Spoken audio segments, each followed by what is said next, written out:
Shalom, selamat pagi Bapak Ibu Saudaraku yang dikasihi Tuhan Yesus. Salam sejahtera buat kita semua dimanapun berada. Pagi ini mari kita kembali bersaat teduh dan berdoa dalam renungan penuntun kehidupan setiap hari. Kiranya damai sejahtera Allah dan tuntunan Roh Kudus menyertai kita sepanjang hari ini. Tema renungan pagi ini, tujuan hidup orang percaya. Nats Alkitab terdapat di dalam Efesus 2 ayat 10. Demikianlah firman Tuhan. Karena kita ini buatan Allah, diciptakan dalam Kristus Yesus untuk melakukan pekerjaan baik yang dipersiapkan Allah sebelumnya. Ia mau supaya kita hidup di dalamnya. Bapak Ibu Saudaraku yang dikasihi Tuhan Yesus, pernah tidak Anda merasa tidak dihargai? Entah perasaan itu datang dari sikap ataupun dari perkataan-perkataan orang tua kita, dari pasangan kita, dari atasan kita, teman-teman kita, ataupun lingkungan kita. Tentu ketika kita mendengar perkataan-perkataan yang membuat kita merasa tidak bernilai dan perkataan yang merendahkan, pasti hati ini rasanya sakit. Sayangnya hal itu kemudian menjadi celah buat iblis untuk mengintimidasi hati kita dan membuat kita percaya bahwa kita tidak berharga, kita tidak bernilai, bahkan kita tidak punya masa depan. Saudara, meskipun kita merasa tidak berharga ataupun orang bilang kita sudah gagal, orang bilang sudah tidak mungkin lagi, ketahuilah, itu tidak akan menentukan masa depan kita. Seorang hamba Tuhan besar pernah berkata, ketika Tuhan menciptakan planet bumi ini dan segala tumbuh-tumbuhan, binatang, matahari, bulan, dan bintang, Allah cukup berkata, jadilah, jadilah, maka semuanya jadi. Tetapi ketika Allah menciptakan manusia, Allah ciptakan kita dengan tangannya. Artinya apa? Artinya Tuhan yang berdaulat penuh atas hidup kita. Itu semua ada di dalam Alkitab. Dalam Kejadian 1 ayat 26, firman Tuhan katakan, baiklah kita menjadikan manusia menurut gambar dan rupa kita. Kemudian kita tahu selanjutnya saudara, bahwa Tuhan Allah membentuk manusia itu dari debu tanah dan menghembuskan nafas hidup ke dalam hidungnya. Setelah itu Tuhan memberikan tugas kepada kita untuk beranak cucu, memenuhi bumi, dan menaklukkannya. Bahkan di dalam nats firman Tuhan pagi ini dikatakan bahwa kita ini buatan Allah, diciptakan dalam Kristus Yesus untuk melakukan pekerjaan baik yang dipersiapkan Allah sebelumnya. Jadi saudaraku, bukankah kita melihat bahwa sejak awal Allah menjadikan kita istimewa dan Dia telah memiliki rencana yang indah bagi kita sebelum dunia ini dijadikan. Lalu dosa masuk dan merusak semua harapan Allah. Tetapi kemudian kita dibentuk kembali menjadi ciptaan yang baru di dalam Yesus Kristus untuk melanjutkan tugas kita yang sudah disiapkannya sejak semula. Sekarang kita mengerti bukan bahwa kita berharga di mata Allah. Malaikat jatuh saja ke dalam dosa malah diusir Tuhan. Tetapi manusia jatuh dicari Tuhan saudara, bahkan diselamatkan oleh darahnya.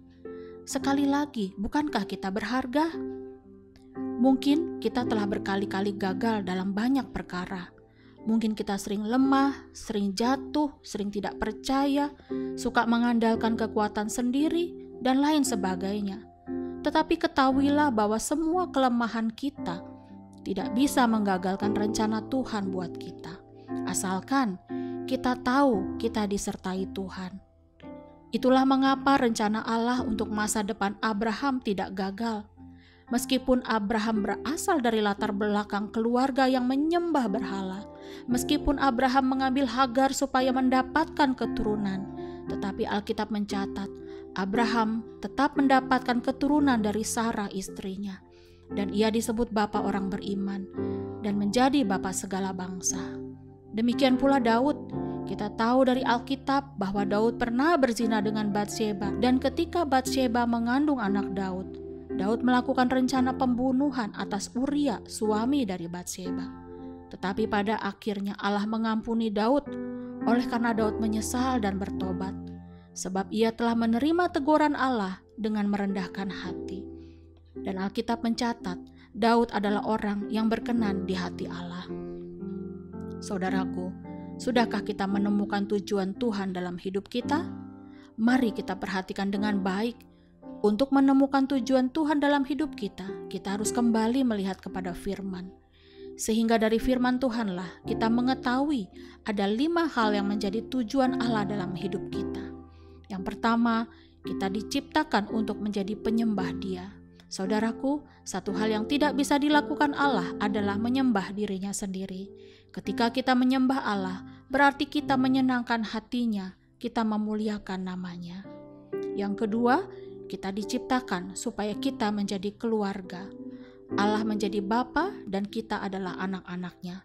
Itulah sebabnya dalam doa kita memanggilnya dengan sebutan Bapa kami di surga. Demikian juga dan gereja. Kita dengan sesama orang-orang seiman disebut sebagai tubuh Kristus yang saling mengasihi dan saling membutuhkan. Yang ketiga, kita diciptakan agar kita menjadi seperti Kristus. Bagaimana kita dapat menjadi seperti Kristus?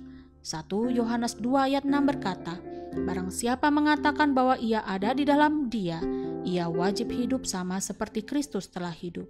Hidup yang menghasilkan buah-buah roh itulah yang diharapkan oleh Bapa kita di surga. Dan yang keempat, kita diciptakan untuk menjadi saksi Kristus kepada keluarga, gereja, kota, bahkan sampai ke ujung dunia. Ini membuktikan bahwa Allah ingin semua manusia mengenal Allah dengan benar, sehingga Dia ingin memakai kita melaksanakan amanat agung Kristus. Amin. Mari kita berdoa. Bapa di surga, terima kasih atas anugerah-Mu. Kami takjub dan heran melihat rencana-Mu yang begitu indah dan amat baik bagi hidup kami, Bapa. Pakai kami ya Bapa, agar kami dapat memenuhi tujuan-Mu dalam hidup kami.